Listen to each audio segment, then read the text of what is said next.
Mais uma live, Quinta da Físio. Convidada especial essa noite é Rafaela Frazão, psicóloga. Hoje a gente vai conversar um pouquinho sobre o Setembro Amarelo, mais especificamente sobre como nós da área da saúde acabamos lidando com a nossa própria saúde mental. A gente muitas das vezes quer cuidar dos outros e acaba nos deixando de lado e adoecendo nesse processo.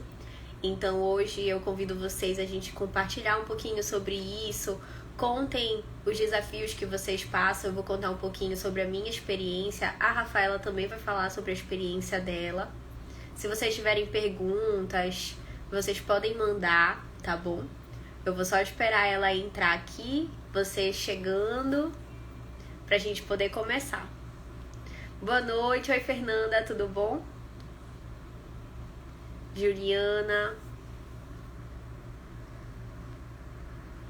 Bem-vindos, mais uma live, estamos aqui. Muito obrigada por vocês sempre estarem aqui comigo nas lives, vocês não me deixam sozinha nunca.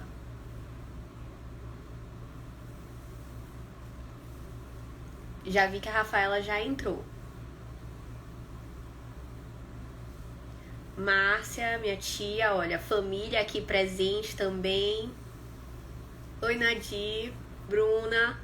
Temos a Bruna aqui com a gente hoje. A Bruna também é psicóloga.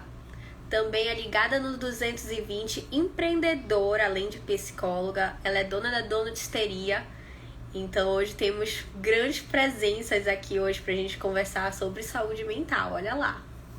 Que responsabilidade, né? Fabiano. Minha mãe tá aí também, não vai deixar eu mentir quando eu contar pra vocês dos meus medos.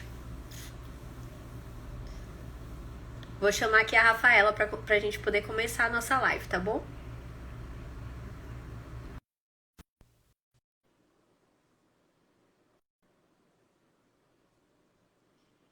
Tá entrando. Ei, e aí? Boa noite, amiga, tudo bem? Tudo bom? Mais um Quinta da Físio, eu aqui, que alegria! A gente ama quando tu vem participar aqui com a gente. Meus seguidores já são teus seguidores. Eu amo, eu amo. Veio pelo Instagram da Ana Paula, a gente já se sente em casa, né? Todo mundo Normal. Já todo mundo se conhece, né? deixa eu. Tô mandando aqui para as pessoas já, para irem entrando. Convida aí o pessoal. Já tem gente aqui com a gente, já tem 15. Eu vi que a Bruna tá aqui com a gente. Falei que a Bruna também pode ter a palavra se ela quiser. Maravilhosa, minha sócia, tudo para mim. Juliana tá aí também. Temos muitas pessoas aqui. Juliana é empreendedora agora também. Juliana também empreendedora. E também ligada no 220. Só time de mulheres, assim. Muitas mulheres. Até agora... Não, tem o Fabiano que tá aqui. Que é homem. E eu sei que também é ligado no 220. E ele sempre tá aqui nas lives, né, amiga? É, ele sempre tá presente. Vamos fazer o prêmio do seguidor que mais vier para as nossas lives. Toda semana a gente faz. O Fabiano já tem que ganhar uma mentoria. O Fabiano, ele vai para as minhas e para as tuas. Eu acho que a gente pode fazer uma mentoria conjunta com ele. Olha aí, Fabiano. Eu acho justo. Se ele ainda estiver aí. Se ele ainda estiver aí, ele acabou de descobrir que ganhou. Ó. Ele tá aí. Então Bom, vamos começar, amiga? vamos, pode ir. Eu vou Tô aqui para vocês hoje. Eu vou explicar por que eu te convidei pra gente falar um pouquinho hoje sobre, né, o Setembro Amarelo, que é um assunto que está sendo bastante discutido agora na internet. A gente está vendo todo mundo postando. Mas eu acho que é um tema importante para a gente trazer para a área da saúde, quanto a estudantes e profissionais, porque a gente quer muito conscientizar os outros e esquece da gente. Então eu pensei assim, bom, a Rafaela, além de psicóloga, além de dominar esse assunto, eu e ela, durante a nossa graduação, como nós somos amigas, a gente conseguiu acompanhar todos os nossos próprios desafios durante a graduação, os nossos receios, as nossas ansiedades. Muitos pibiques na costa. Projeto de iniciação científica, e a gente sempre fez várias atividades extracurriculares ao mesmo tempo, né? Então a gente se dava muito suporte, muito apoio uma para outra. E aí achei muito bacana que a gente pudesse conversar com vocês um pouquinho, que a gente sabe que durante a graduação a gente tem alguns momentos que a gente se sente assim mais fechado, se sente exausto mesmo. E é difícil parar nesse momento, né, Rafa? Primeiro, mais uma vez, obrigada, amiga, por me convidar para cá, para nosso Quinta da Físio. E eu fico muito feliz da gente ter cada vez mais espaço e lugar de fala para falar sobre esse assunto. Porque, infelizmente, a morte ainda é um tabu para muitas pessoas. O Sim, suicídio, então, mais ainda. E, mais acima ainda. de tudo, o suicídio por trabalho é associado muitas vezes a tabus do tipo fraqueza, de não foi competente o suficiente. E tudo isso precisa ser muito discutido. E quanto mais lugares de fala que a gente puder vir, melhor ainda. E isso é uma coisa que me deixa muito feliz, porque a única forma que a gente tem de prevenir é conscientizar. Isso que é muito importante, né, amiga? Inclusive, hoje é o Dia Mundial da Prevenção do Suicídio, né? Então, o Quinta da Fisio caiu no momento perfeito aí. E quando a gente tá na faculdade, né, amiga? Antes da faculdade mesmo, desde quando a gente tá no vestibular, a pressão em cima de um jovem que está tentando descobrir qual é o teu propósito, qual é o teu caminho, para onde eu quero seguir, o que eu quero fazer. Aí, qual é a profissão que dá dinheiro, porque eu quero ir para uma profissão que dá dinheiro, não Uma é? pressão social na tua escolha do teu próprio propósito, né? E assim, às vezes essa pressão social vem das pessoas mais próximas de ti. Família, né? Família, amigos que estão à tua volta, escola que cobra um nível de competição entre alunos também. Tudo isso é um ambiente muito adoecedor. A gente já vem de um ambiente que é muito adoecedor, que é muito competitivo, que é muito excludente de pessoas e muito um ambiente que ignora completamente a tua saúde mental. E aí tu vai Sim. para a faculdade. Teoricamente, quando a gente entra na faculdade de psicologia, tu pensa assim, vai ser tranquilo, né? Psicologia, a gente vai cuidar das pessoas. Não, mas não é assim que acontece. Para quem não sabe, eu fiz o FPA. Tanto eu como a Ana Paula viemos de universidade pública. E a universidade pública, ela tem um que muito mais do não suporte. De não ter realmente todos os detalhamentos. Por exemplo, quando você chega na UFPA, que é um mundo mesmo, de sei lá quantos hectares, a maior universidade metricamente do norte, tu não sabe para onde é a tua sala, tu não sabe mais para onde é nada. Tu vem de uma escola onde tu, querendo ou não, tem um conforto maior. Muitas vezes tu tá de uma escola que aqui é comum. A gente tá desde quando é criança, né? Sim. Na mesma escola. Então, tudo isso são fatores muito adoecedores. Você realmente não sabe para onde ir. E tem mudado muito, sabe? No CAPS, por exemplo, lá no centro acadêmico, eles fazem um tour pela UFPA, que eu acho que isso ajudou muito. Isso é muito importante, porque pequenas coisas são essenciais para nossa saúde mental, né, amiga? E a gente acaba entrando na faculdade pensando que a faculdade vai ter o mesmo ritmo de terceiro ano do ensino médio. Então, tu pensa que vai ser o ritmo de vestibular, de convênio, né? E nesse meio todo, ainda tem a dúvida de será que eu escolhi certo? Ainda tem isso também, exatamente. Óbvio, né? A gente ainda não consegue se identificar de cara. E E ainda tem aí um peso fica a mais, né, toda né, essa amiga? dúvida. Que mesmo que as pessoas pensem assim, por exemplo, eu fiz universidade particular, aí eu gastei com isso, aí tem um peso financeiro. Mas a gente que fez universidade pública, de alguma forma, gastou também com isso, sabe? Então, tudo isso envolve uma pressão externa muito forte. E isso tudo são pequenos estímulos que geram adoecimento mental, que precisam ser Sim, muito bem lidados, muito bem entendidos e muito bem compreendidos.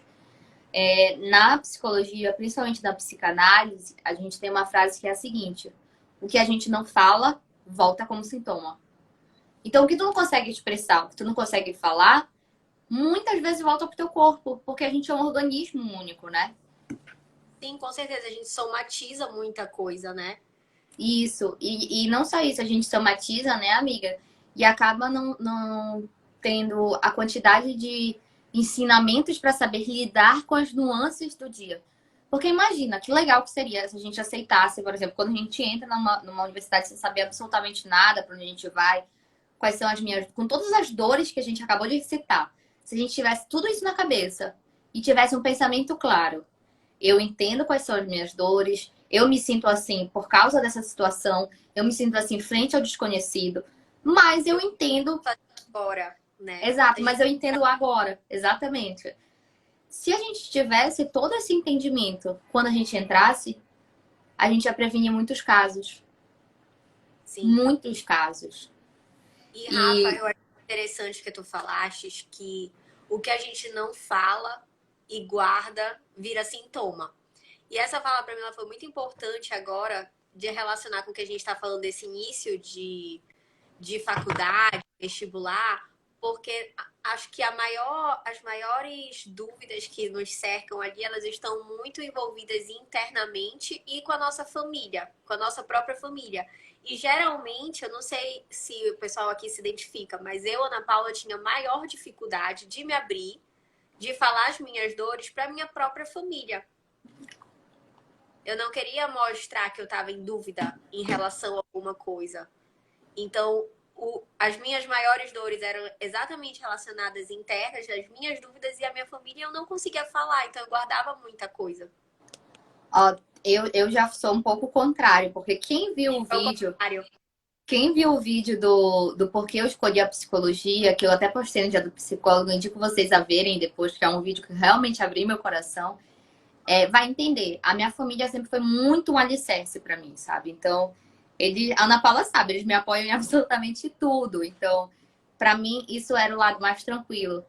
Mas isso não quer dizer que, por exemplo, quando você tem um suporte, você tem todo o elemento familiar seguro, o alicerce, isso é bacana, é bacana. Mas isso não quer dizer que tu não tenhas o medo de decepcionar eles, o medo de perder isso, o medo de perder a segurança. E eu vim do ambiente, até falando um pouco da minha história, né, que você pediu pra gente falar. Quando eu entrei no colégio já, a gente sempre tinha uma pressão, minha mãe brinca que ela não entende o que aconteceu comigo e com a minha irmã, porque ela nunca cobrou a gente ser a número 1, ser a perfeita, tirar 10, nunca foi cobrado isso. Não. Aqui em casa Nunca foi também não cobrado. cobra. Eu e tu, a gente sempre tem muito em comum, né?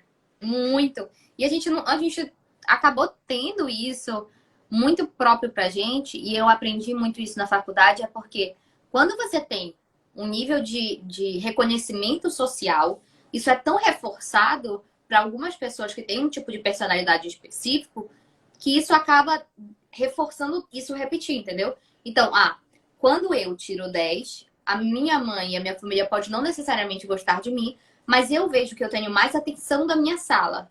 Eu vejo que eu estou me tornando destaque. Eu vejo que, por exemplo, eu estou sendo mais elogiada por isso pelos professores.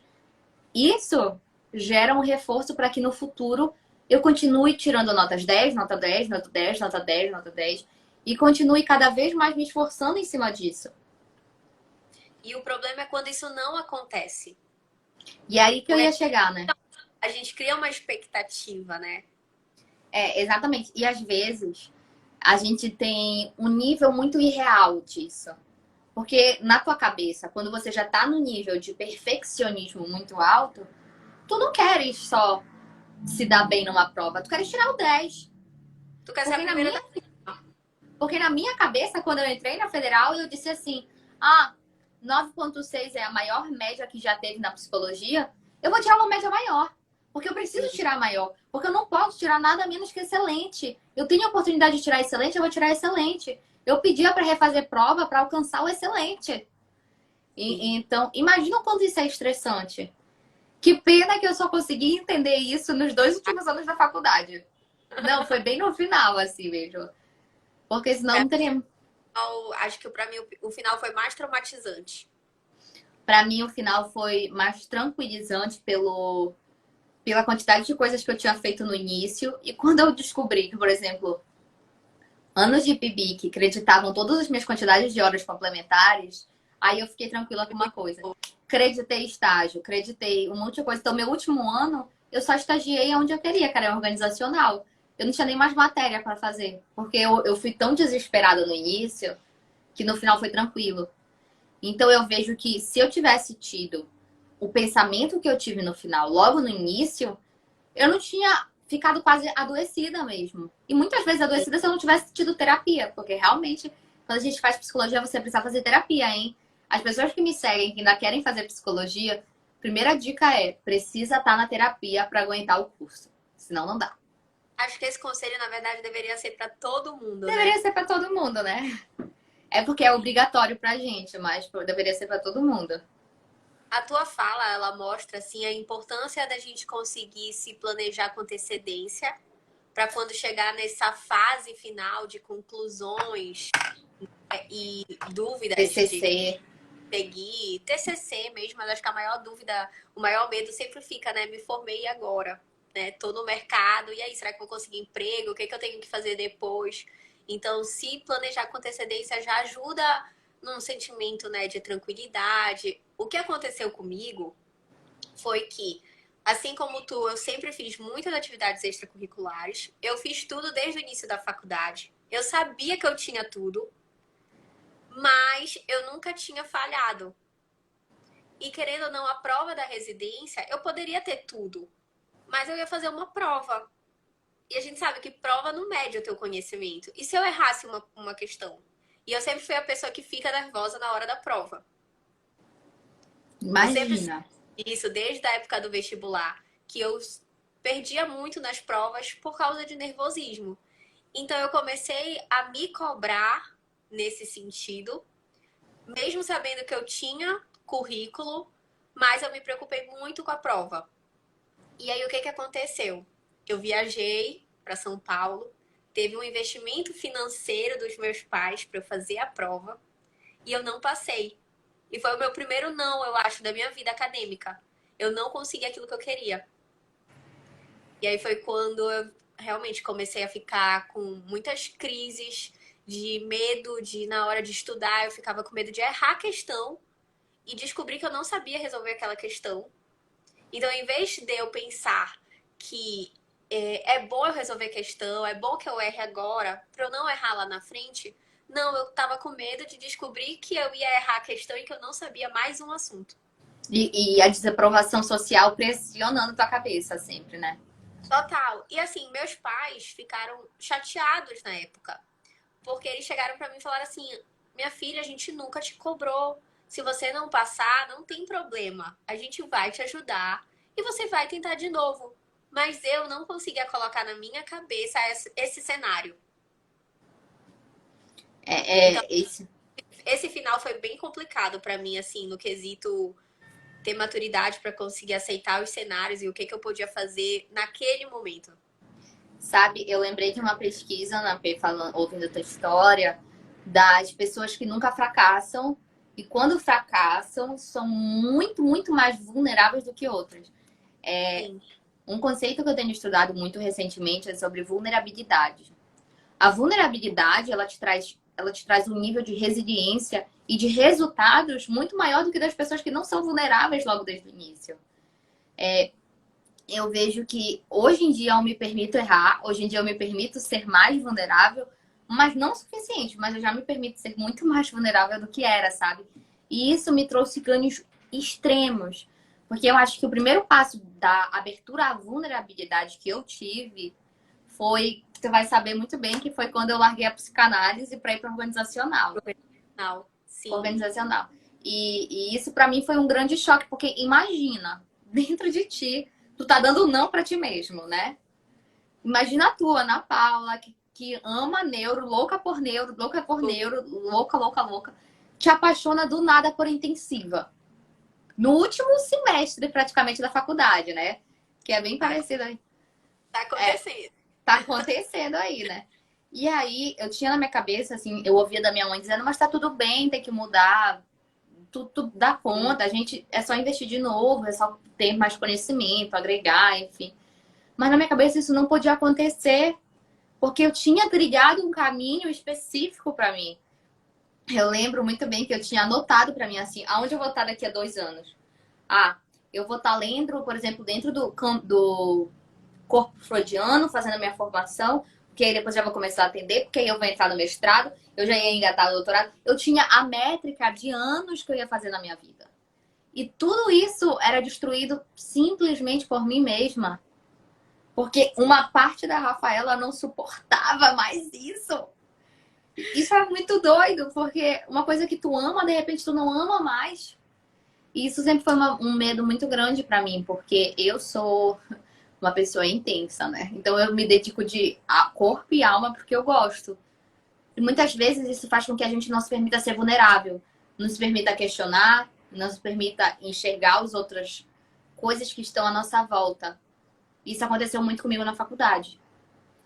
E eu vejo, na PIC, uma grande coisa assim que, por exemplo, eu aprendi com a minha vida foi sem dúvida ter tido depressão. Hoje em dia eu falo pra vocês, eu falo pra todo mundo que assim, eu sou grata por ter passado por esses momentos muito difíceis, porque sem eles eu não estaria aqui hoje. Sem eles eu não seria a Rafaela resiliente, sem eles eu não teria questionado as minhas escolhas, sem eles eu não teria sido mais vulnerável e sem eles eu não estaria aqui. Hoje contigo, fazendo uma live pro nosso Instagram, criando conteúdo para vocês. Então eu ressignifiquei tudo na minha vida a partir disso. E para quem não entendeu, eu tive depressão com 5 anos de idade, depois com 13 anos.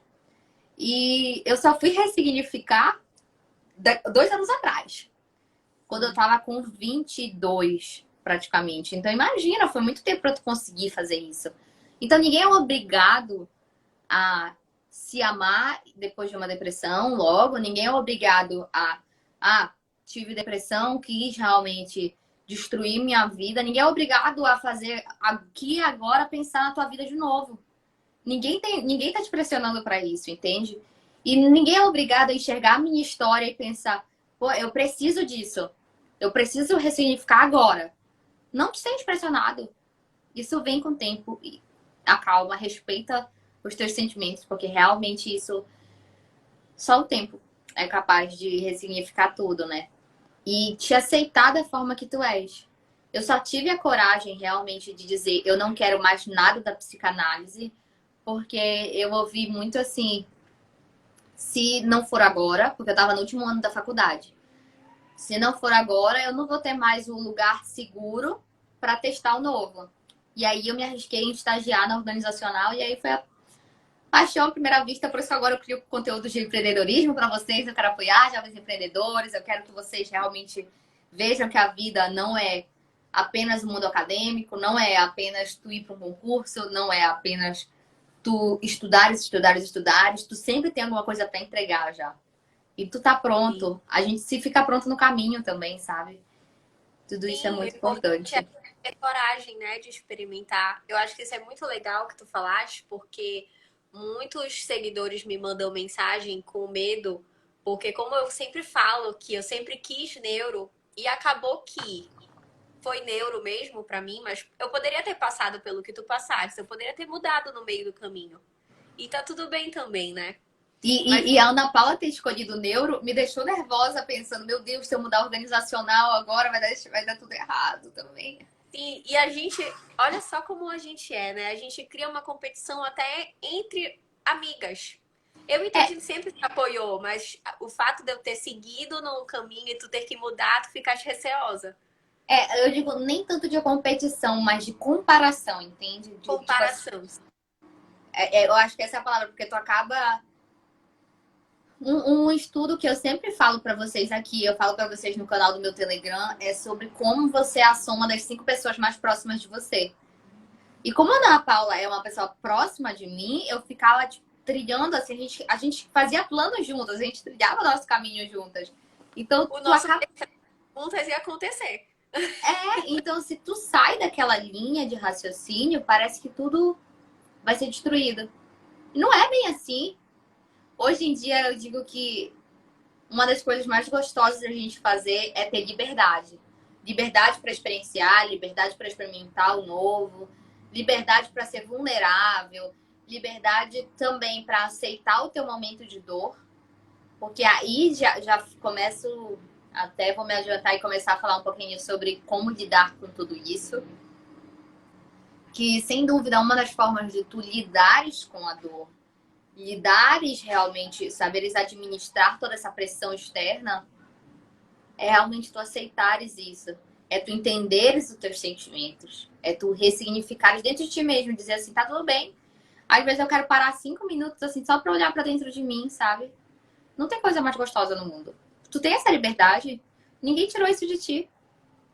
E da feita que tu cria também coragem de perceber as tuas dores, tu consegue, faz tanto sentido, né? Tudo começa a fazer sentido. E aí a gente começa a criar nossas próprias estratégias para conseguir lidar. Porque cada um tem uma estratégia que vai dar certo. É É muito isso. pessoal. É isso. Até porque, Ana Pela, a gente falou no início da live, falando que quando a gente estava no vestibular, a gente fica buscando para onde seguir, qual é o meu propósito, o que fazer. E tu só vai descobrir isso, primeiro, abraçando a tua dor, abraçando a tua angústia e experienciando. Vai com medo mesmo, sabe? Vai até onde você consegue realmente se manter. Porque eu digo assim, essa história de com medo mesmo, de meter a cabeça com tudo, acabou, vai de cabeça, tem que ter cuidado. Não é assim também. Tem muitas pessoas que precisam, estão na faculdade e tem uma casa para administrar, tem Trabalho. contas para pagar, tem que trabalhar. Então, não é assim também, sabe? Não é só, tu vai, trabalha, tu vai estudar e aí tu vai ter um caminho certo. Não existe isso. Pelo menos no Brasil isso não existe. Mas Sim. tem como mudar. Tem como fazer, eu digo assim, grandes mediações. Se tem uma coisa que eu gosto de fazer, é mediar. Eu gosto de ficar equilibrando, pensando qual é o lado, qual é o outro, o que que é. Porque eu sou difícil para fazer escolha, porque eu fico pesando as coisas, né? Libriana. Já eu É, sinto que aqui. exatamente. Só se joga, né? Mas pra mim, não. Eu realmente fico pensando no sentido assim. Por exemplo, se eu for por esse caminho, eu vou conseguir trabalhar? Ou eu posso segurar um pouquinho nesse momento para poder investir um pouquinho mais daqui a pouco? Ou se eu Sim. estiver estudando, eu posso, por exemplo, começar a empreender, começar a vender brigadeiro na faculdade, porque isso já vai me tirar um pouco de tempo de trabalhar fora.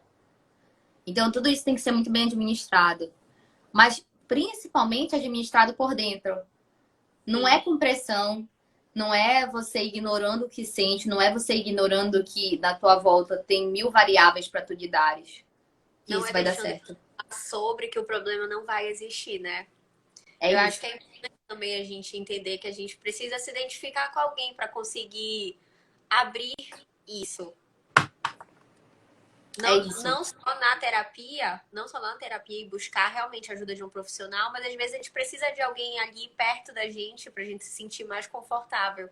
E aqui em casa teve que ser um exercício meu diário comigo, porque eu não queria mostrar vulnerabilidade para o meu núcleo familiar. Por isso que eu sempre tive muita dificuldade de falar. E hoje em dia eu consigo chegar, eu falo o que, que eu tô ponderando fazer. Agora, por exemplo, que eu tive que tomar uma grande decisão que foi focar mesmo no mestrado e deixar de lado algumas outras coisas que eu estava planejando.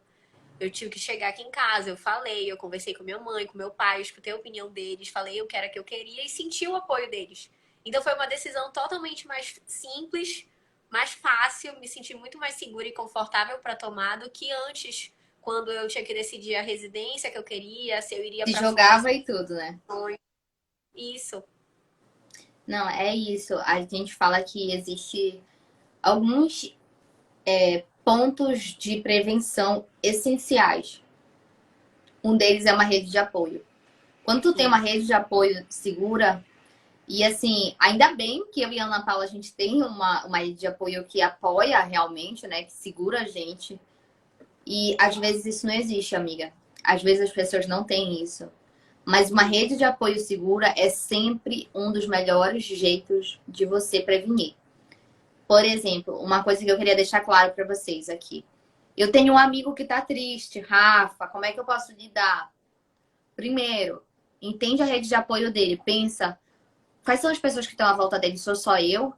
Porque se for só eu preciso buscar ajuda com ele, eu preciso levar ele junto comigo para ir pro profissional. Ou, eu vou falar com os pais dele, eu vou buscar mais pessoas, porque eu sozinho não sou responsável pela vida da outra pessoa. Porque às vezes Isso a pessoa que está cuidando né? é. Porque a gente nesse papel de próximo, mas que não é um pai e uma mãe, a gente tem medo de ter essa responsabilidade. E a gente também, ao mesmo tempo, tem medo de conseguir chegar nos pais dessa pessoa. Ou É em alguém isso. que realmente tenha que tomar a frente. Se tiver com medo de ir falar com os pais da pessoa, pensa assim: eu vou me responsabilizar pela vida da pessoa sozinho? Pensa nesse pânico. Aí tu vai responder claramente que não. Então, realmente vai buscar ajuda.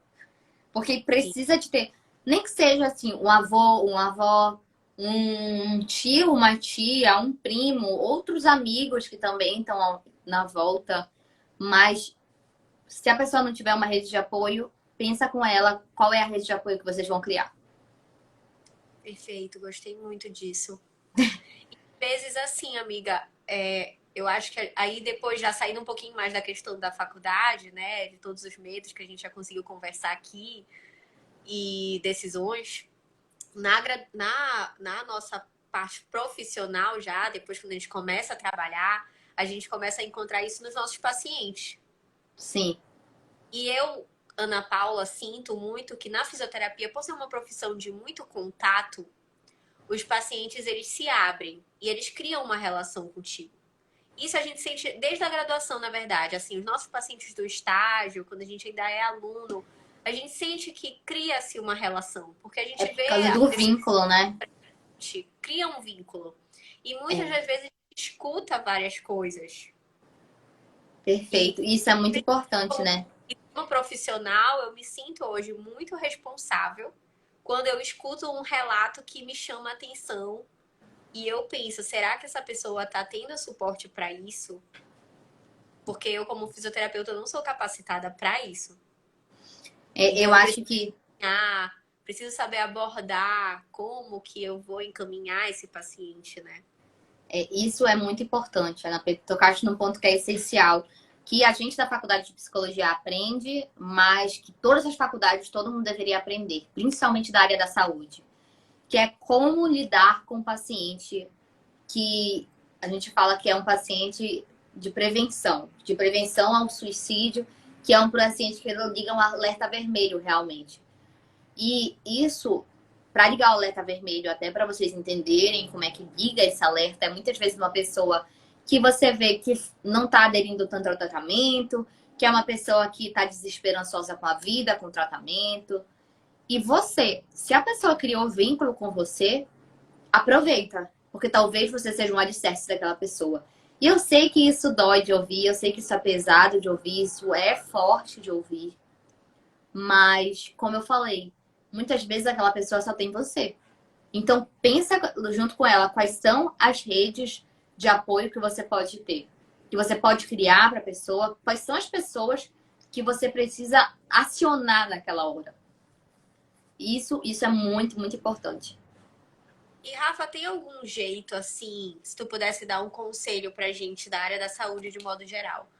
Existe alguma forma mais fácil, mais simples da gente chegar no nosso paciente e perguntar se ele gostaria de um acompanhamento de um psicólogo? Como que a gente pode fazer isso assim da melhor forma? Porque a gente sabe que Ah, alguns têm preconceito, né? A gente sim. sabe que, na verdade, a nossa sociedade ainda é uma sociedade com a mente muito fechada para entender que a terapia é algo necessário. Gente, terapia é vida, é libertador. Vocês têm que entender, né? Mas, infelizmente, isso ainda é um tabu para a sociedade. Assim como é um tabu para a sociedade a morte, a terapia é um tabu. E muitos outros pontos, por exemplo, eu sei que a Ana Paula, ela já até falou disso aqui no Vinda da Físio. Um ponto que é, por exemplo, simples, que deveria ser tratado com todo mundo da área da saúde, não é tratado, a sexualidade. Isso é absurdo a gente alimentar uma sociedade assim. Então, eu responsável aqui agora. Vamos lá. O que a gente pode fazer? Primeiro, quando uma pessoa ela cria um vínculo com você, é porque justamente tu deste uma abertura e ela viu em ti algum ponto de alicerce. Então, você tem que entender que, por exemplo, vocês da saúde, a gente cria muito rapport. Eu não sei se esse termo vocês falam na faculdade. Não usam? Não. Tá bom. Então, rapport é um vínculo entre paciente e terapeuta. E terapeuta não interessa se é psicólogo, se é fisioterapeuta, se é médico, mas é a pessoa que está cuidando, tá? Sim. Quando você cria esse vínculo do rapport, eu digo que o vínculo do rapport é como se fosse uma corrente muito forte. Quando tu cria o vínculo do rapport, a pessoa acaba que ela vai acreditar em tudo que tu falas, ela vai fazer tudo que tu aconselhas ela. Então, o primeiro ponto, sem dúvida, é você se vincular a essa pessoa. Faz esse momento de rapport mesmo.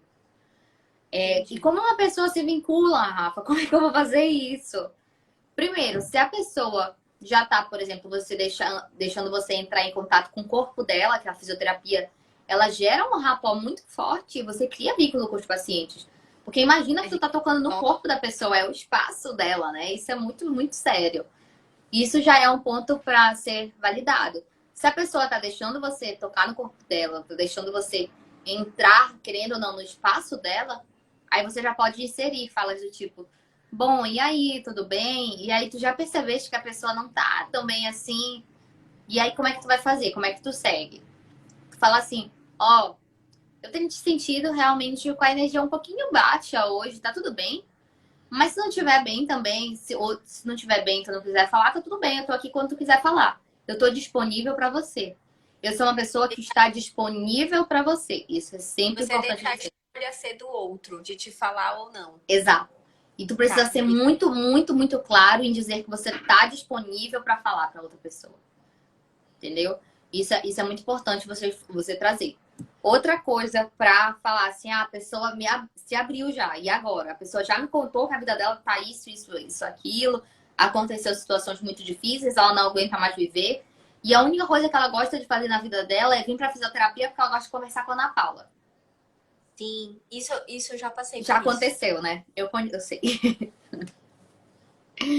E aí, como é que tu fazes? Aí tu fala, ó, você sabe que pra gente fazer um tratamento muito mais efetivo, eficaz, a gente precisa entender que o corpo é múltiplo. E eu sinto que é muito importante para você ter uma pessoa para conversar. Entendi. O que tu achas? E assim, é uma escolha completamente tua. E desculpa se eu tô te impondo alguma coisa, mas que jamais apareça como isso. O que você acha de ir na terapia? Aí a pessoa vai ficar assim, ah, meu Deus, por que tu acha isso? Aí tu fala assim, ah, porque eu, por exemplo, no teu caso, já fui pra terapia, é uma coisa muito bacana, porque abriu portas, abriu, assim, barreiras da minha cabeça. Eu tenho amigos psicólogos que são pessoas muito importantes.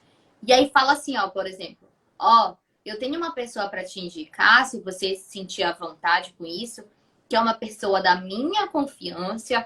Eu, Ana Paula, a pessoa que tu confias, né? Tu Confio. aproveita do teu vínculo Exato, pra exato. entendi. Tu precisa deixar muito claro que assim, ó.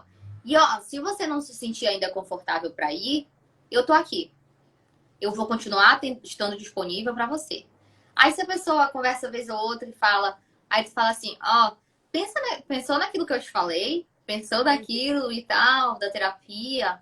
Eu acho que seria legal para você, seria muito legal para tu desenvolveres mais aqui comigo. E se você quiser, aí é uma coisa que às vezes pode falar assim, em caso de quando é atendimento em hospital. Se você quiser, eu vou contigo lá na psicóloga. A gente vai lá na sala dela e conversa. E eu vou junto contigo. Sabe? Quanto mais a pessoa se sentir que tu és o alicerce para ela, que você, Ana Paula, a pessoa que ela criou vínculo, é uma pessoa que pode ser realmente confiável, que é uma pessoa onde ela pode confiar valendo mesmo, e aí ela vai contigo. Porque quando tu tem o rapport, tu tem o vínculo, a pessoa acaba se sentindo mais segura ao estar contigo. Entendi. A gente tem, então, como terapeuta, que saber aproveitar esse vínculo para conseguir garantir que a pessoa vá ter coragem, né, de começar realmente a terapia. Exato, exatamente, amiga. É isso mesmo.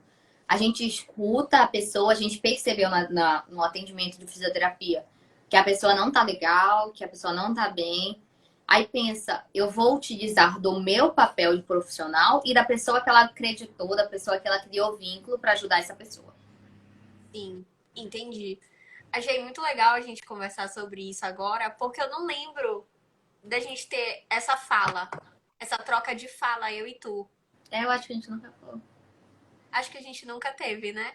Porque assim, durante a graduação, eu ficava com muito medo. Essa responsabilidade, ela sempre me assustou. Então, se eu sentia que o paciente era tranquilo, eu logo falava. E a pessoa logo aceitava. E aí eu tinha o desafio de conseguir encaminhar a pessoa que não tinha condições financeiras de arcar com uma terapia de forma particular, ou enfim. E aí a gente tem uma grande estratégia que eu acho que é importante a gente falar aqui, eu e tu, que são as academias, né? As faculdades, as universidades, a gente pode encaminhar. Eu encaminhei muito paciente para a clínica de psicologia da UNAMA. Muito paciente. E tem CRAS, tem CREAS, tem CAPS. A gente precisa falar dos serviços de atendimento de assistência social que a gente tem. Porque, mais uma vez, o SUS é tão legal. Conhece. Isso é um É, ponto muito. exatamente. Na fisioterapia a gente estuda NASF, Unidade Básica de Saúde, e a gente esquece do como é? Eu não sei nem falar a Ó, sigla. tem o CRAS, tem o CRAS, CREAS e tem o CREAS, CAPSI. Vamos lá, a gente vai ter uma aulinha sobre saúde pública hoje. Aproveita, por favor, a gente precisa. O CRAS é o Centro de Referência e Assistência Social, que geralmente ele é por município ou distrito. Aqui em Belém a gente tem um município muito grande. Eu não sei se vocês sabem que Belém é dividida em distritos. Por exemplo, tem o distrito da água, vocês sabem isso da saúde, né? E aí a gente tem geralmente um CRAS que atende 2 ou 3 distritos. E o CREAS é do distrito. Do distrito, por exemplo, da água, do distrito. Por exemplo, a gente tem um CREAS aqui no Guamá, perto da universidade. A gente tem um CREAS no Jurunas. Eles são centros de referência especializado em atendimento social. Ah, eu preciso encaminhar um paciente, por exemplo, que eu visualizei que está com maus tratos. Isso é muito sério. Eu preciso encaminhar ele para um CREAS. Eu preciso gerar um encaminhamento para ele, para um CRAS, porque ele precisa ser atendido por uma assistente social. Quando que eu direciono para o CREAS e quando que eu direciono para o CRAS? Pode direcionar para qualquer um dos dois, sempre. Quero um. Ah, tá, ok, entendi. E o outro é o CAPSI, que eu falei para vocês. Tem o CAPSI e tem o CAPS. Qual é a diferença deles? Todos eles são centros de atenção de psicologia, né? São centros de atenção realmente à saúde mental.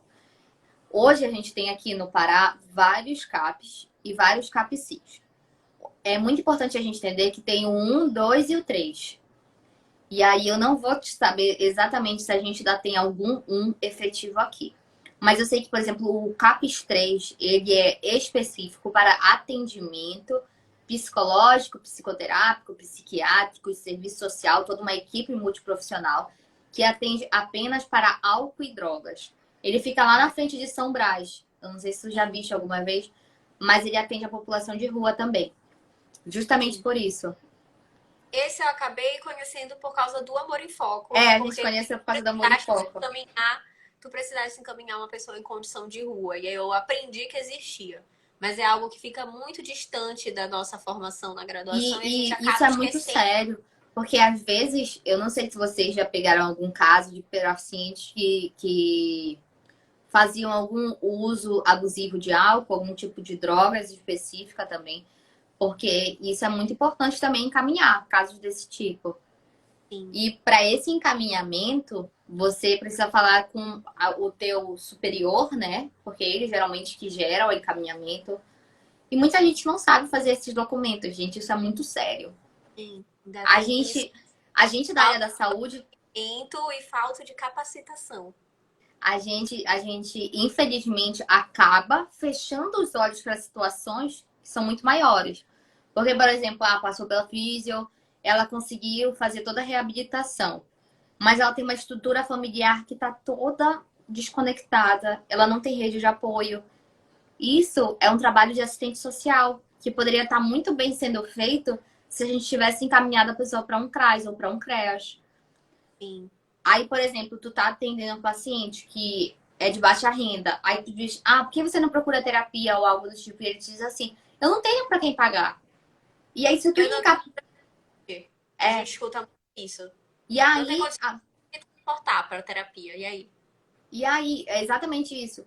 E aí, eu posso até liberar para vocês que eu tenho um documento que está aqui nos meus destaques, inclusive com um contato de todas as redes de serviço de apoio psicológico que são gratuitas em Belém. Eu vou até repostar depois dessa live e eu posto lá de novo. Mas esse documento é muito bacana e é importante ser feito, né? Mas, por exemplo, quando o paciente não tem dinheiro, o que eu queria falar é que tu pode encaminhar ele para um CAPS, para o Centro de Atendimento Psiquiátrico ou Psicológico. E aí eles vão dar esse suporte que a pessoa vai precisar. Porque a pessoa, quando ela entra num CAPS, ela é atendida, ela faz a triagem por uma assistente social que vai fazer a análise, realmente vai triar e indicar a pessoa, por exemplo, essa pessoa precisa ir no psiquiatra, essa pessoa precisa ir só para terapia, essa pessoa vai só para o grupo de apoio, por exemplo, que o psicólogo faz, para terapia em grupo, ela vai para isso, isso e isso.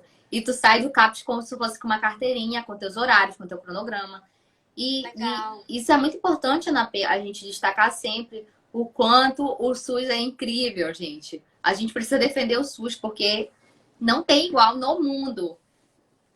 Esse centro de... né?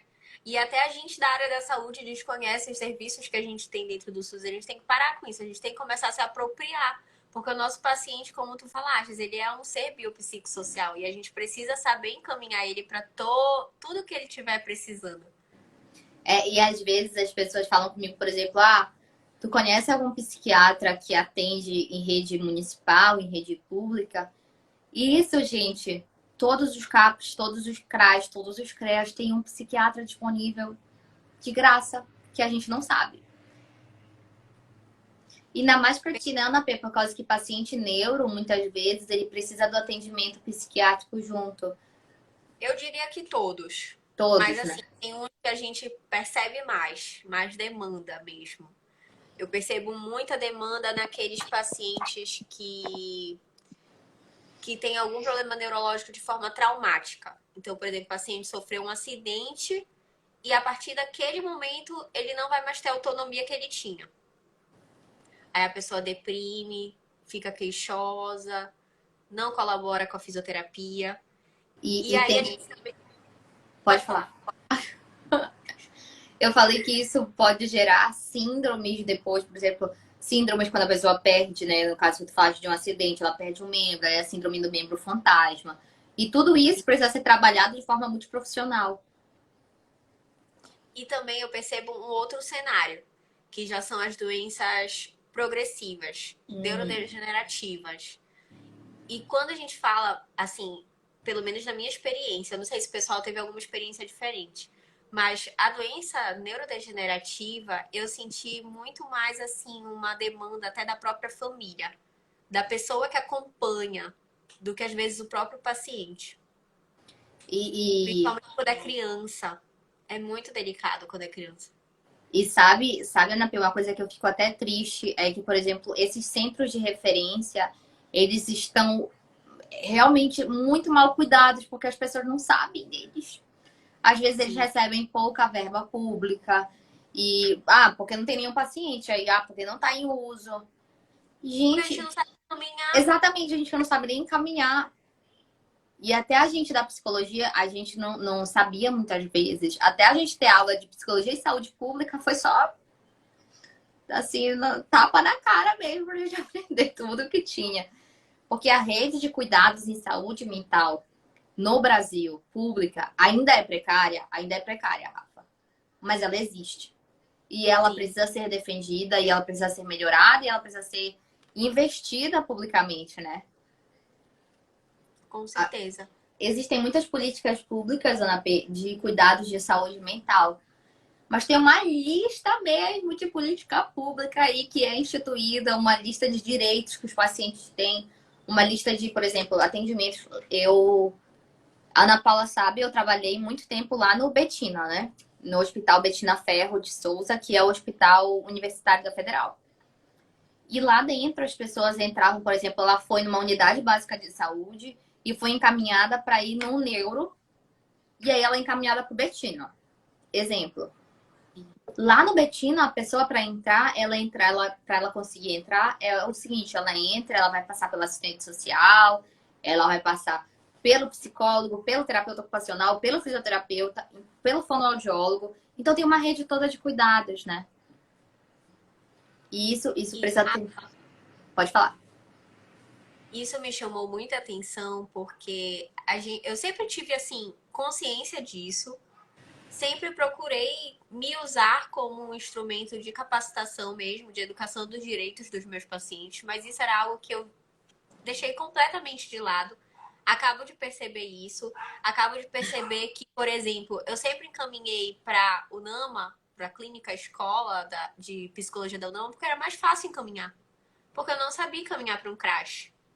E a gente E precisa a saber. clínica é paga muitas vezes, porque assim, pelo menos uma taxa de entrada de R$ 10, eles cobram às vezes, dependendo do paciente, eles analisam. Uma cortesia, né? É. Pois é, mas eu acabei de perceber isso, que eu fiquei na minha própria zona de conforto e outras coisas eu sempre fui atrás. Por exemplo, eu sei orientar meu paciente sobre os direitos dele de lazer, como que ele tira uma carteirinha de gratuidade. E olha que Mas bacana, Ana Paula, a gente estava falando sobre como você não deixava ser vulnerável. E tu acabaste de conseguir ser vulnerável. Vamos todo mundo aplaudir. A Ana Paula que foi uma grande vitória aqui. Eu como tua amiga, estou muito feliz. Porque é isso. A gente precisa se permitir ser vulnerável. Porque não existe prevenção melhor do que a gente reconhecer os nossos sentimentos, reconhecer os nossos erros, reconhecer nossas faltas e melhorar.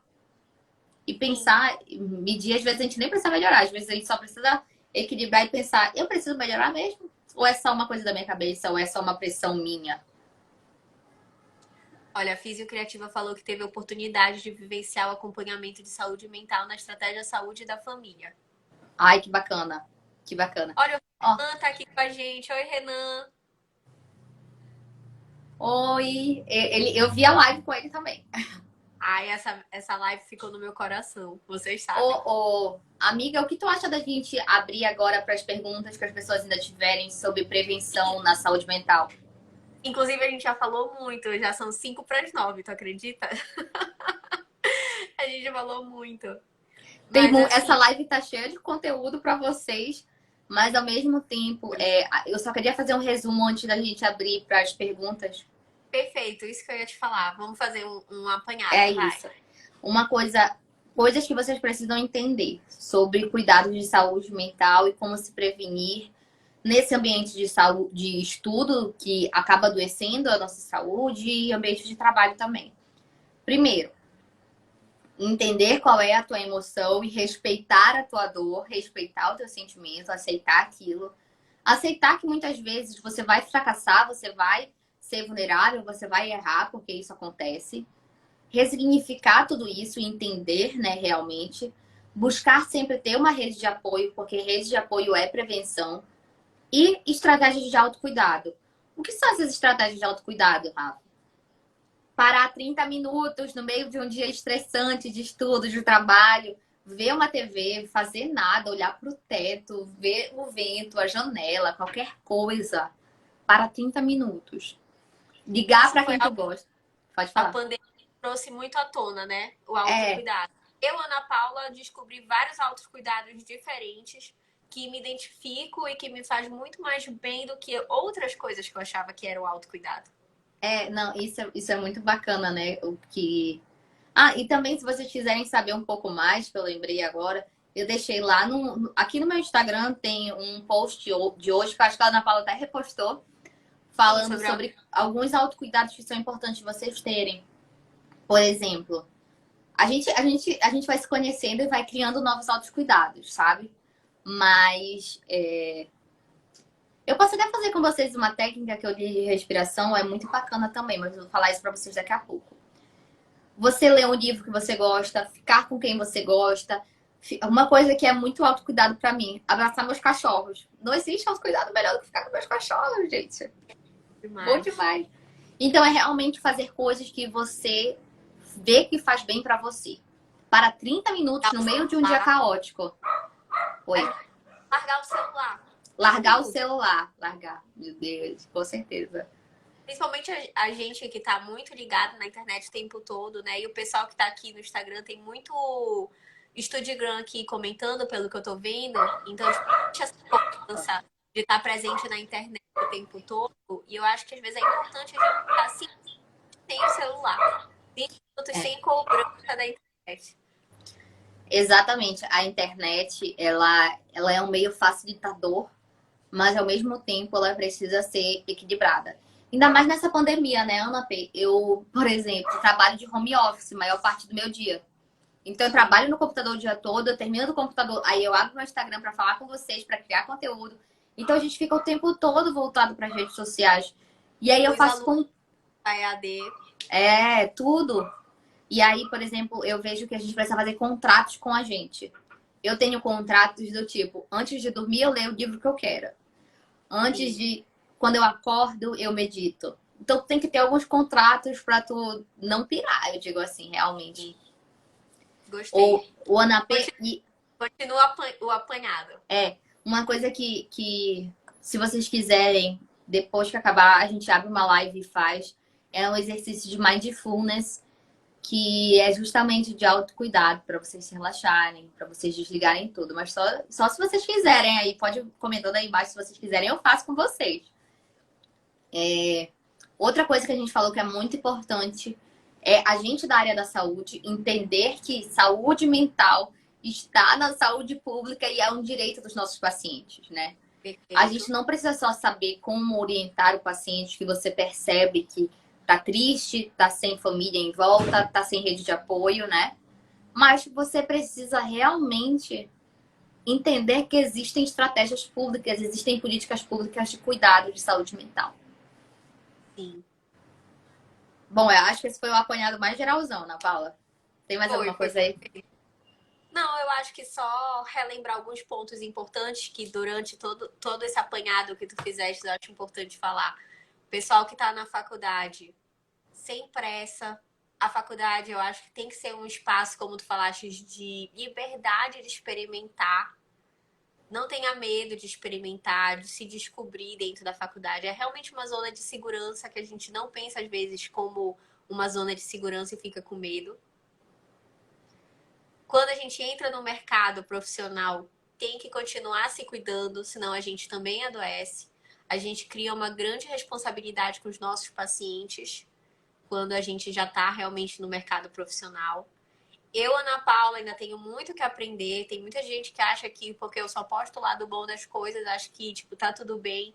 Mas eu tô passando agora por um processo de adoecimento porque eu tava num ritmo muito desenfreado e eu precisei parar para conseguir realmente continuar.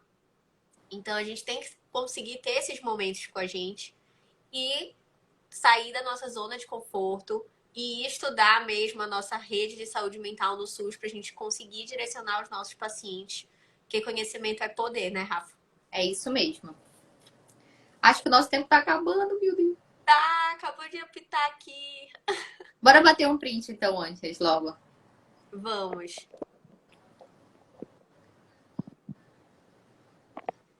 Rafa, muito, muito, muito obrigada. Eu acho que Obrigada, essa live foi super produtiva. Eu aprendi muito, muito mesmo. E olha que a gente sempre troca informações juntas, Ó, mas essa me abriu a mente. bora fazer o exercício. Tu vai salvar essa live, mas a outra live com exercício não vai ficar salva. Então, a Tá. pessoa que tiver online, ela vai fazer o exercício, senão ela não vai fazer. Olha aí, Renan, que tá gostando da live, faz com a gente o exercício. Tua físio criativa, vamos aprender pra gente conseguir fazer durante a correria. A gente pode Vamos fazer lá. sozinha, Rafa, esse Pode. exercício? Perfeito. Vou ensinar Olha, vocês. Lucas também tem que fazer o exercício. Bora lá, Lucas, que também se cobra muito e também é ligado no 220. Bora, todo mundo que tá falando aí vai ter que entrar já já na live. Então vai Então lá, tá bom. Ana Fê. Vou fechar essa e vou abrir de novo, tá bom? Fechado. Pro pessoal que não for entrar lá no exercício com a gente, já vai fazer suas outras coisas, que também tá tudo bem. Exato. Muito obrigada por terem ficado todo esse tempo aqui com a gente, tá bom, gente? Boa Beijão. noite pra vocês. Boa Tchau, noite. gente.